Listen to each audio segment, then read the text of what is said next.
بسم اللہ الرحمن الرحیم۔ صبح اور شام پڑھنے کے لیے ایک دعا بتانے جا رہا ہوں جو کہ بہت ہی فائدہ مند ہے۔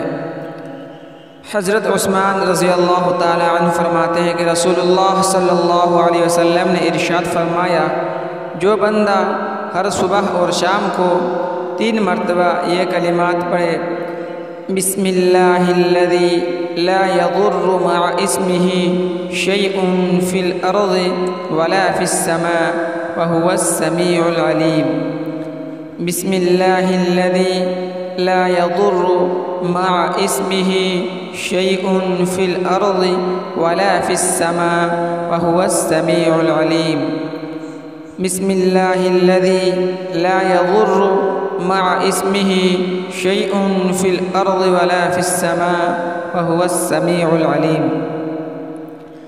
یہ دعا 3 مرتبہ جو شخص پڑھ لے تو اسے کوئی چیز ضرر نہ پہنچائے گی، کوئی چیز اس کو مصیبت نہ پہنچائے گی۔